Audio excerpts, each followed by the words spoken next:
Hello friends, welcome to my channel. இன்றைக்கி வந்து நம்ம சிக்கன் பக்கோடா எப்படி செய்கிறதுன்னு பார்க்க போகிறோம். நீங்கள் சிக்கன் 65 சாப்பிட்ருப்பீங்க. அதை விட ரொம்ப ரொம்ப டேஸ்ட்டான சிக்கன் பக்கோடா சாப்பிட்ருக்கீங்களா? வாங்க எப்படி செய்கிறதுன்னு பார்க்கலாம்.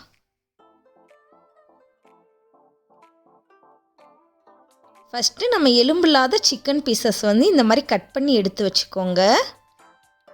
அப்புறம் 2 ஸ்பூன் வந்து இஞ்சி பூண்டு பேஸ்ட்டு வந்து சேர்த்துக்கோங்க.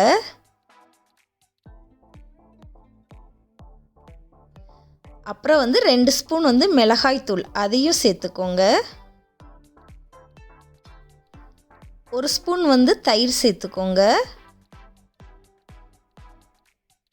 2 ஸ்பூன் வந்து கடல மாவு அதையும் சேர்த்துக்கோங்க.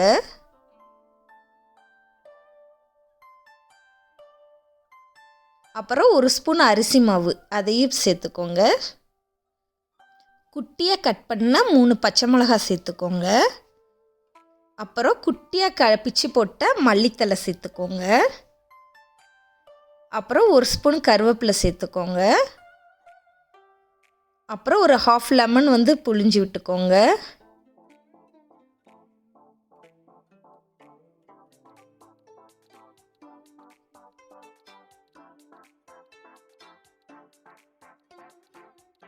அப்புறம் 1 ஸ்பூன் வந்து உப்பு சேர்த்துக்கோங்க. இதெல்லாம் அப்படியே நல்லா மிக்ஸ் பண்ணிக்கோங்க. இந்த மாதிரி வந்து சிக்கனை வந்து நல்லா டைட்டாக பிசைஞ்சு வச்சுக்கோங்க.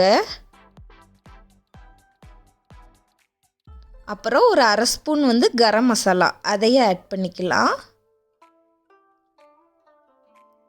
அப்புறம் ஒரு முட்டை இதையும் சேர்த்து நல்லா மிக்ஸ் பண்ணிக்கோங்க.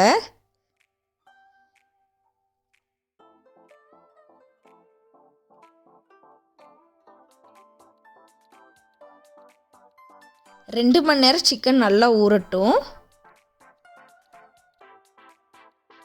அப்புறம் ஒரு பேன் எடுத்துக்கோங்க. அதில் தேவையான அளவு எண்ணெய் ஊற்றிக்கோங்க. எண்ணெய் நல்லா காஞ்சதுக்கு அப்புறம் சிக்கன் பீசஸை வந்து 1 பை 1 இந்த மாதிரி உள்ளே போட்டுக்கோங்க.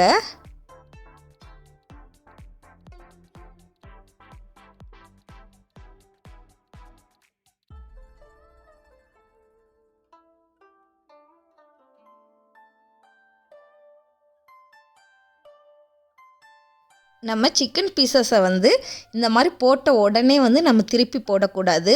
அப்படி போட்டோம்னா மசாலா எல்லாமே வந்து எண்ணெயில் தனியாக வந்துடும். அதனால் கொஞ்சம் லைட்டாக ஒன் சைடு லைட்டாக குக் ஆனதுக்கப்புறம் வந்து நீங்கள் வந்து திருப்பி போடணும். பார்த்திங்கன்னா எண்ணெயில் வந்து மசாலா பிரியவே பிரியாது, அப்படியே இருக்கும். லைட்டாக சிக்கன் குக் ஆகுறதுனால நீங்கள் இந்த சைடு அந்த சைடும் லைட்டாக திருப்பி போட்டுக்கலாம்.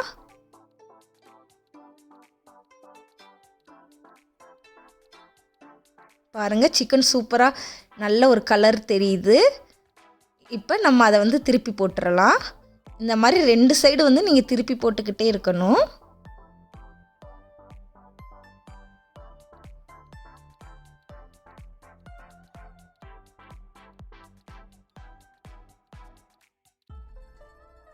இப்போ சிக்கன் வந்து நல்ல கலர் சேஞ்ச் ஆயிடுச்சு. இப்போ சிக்கனும் நல்லா வந்து குக் ஆகியிருக்கும். நேரம் நம்ம வந்து சிக்கன் எடுத்துடலாம். பாருங்கள், நல்ல ஒரு ரெட் கலராக வந்திருக்கும் சிக்கனு.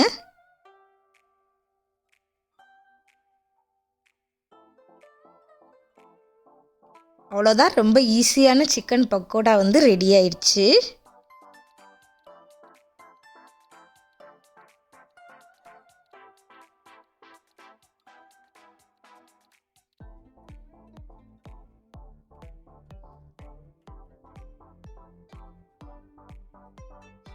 அப்புறம் இதே மாதிரி மிச்சம் இருக்க சிக்கனையும் வந்து நீங்கள் வந்து ஃப்ரை பண்ணி எடுத்துக்கலாம்.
உங்களுக்கு இந்த சிக்கன் பக்கோடா வீடியோ பிடிச்சிருந்துச்சுன்னா நீங்களும் செஞ்சு பாருங்கள். செஞ்சு பார்த்துட்டு எப்படி இருக்குன்றதை வந்து என்கிட்ட சொல்லுங்கள்.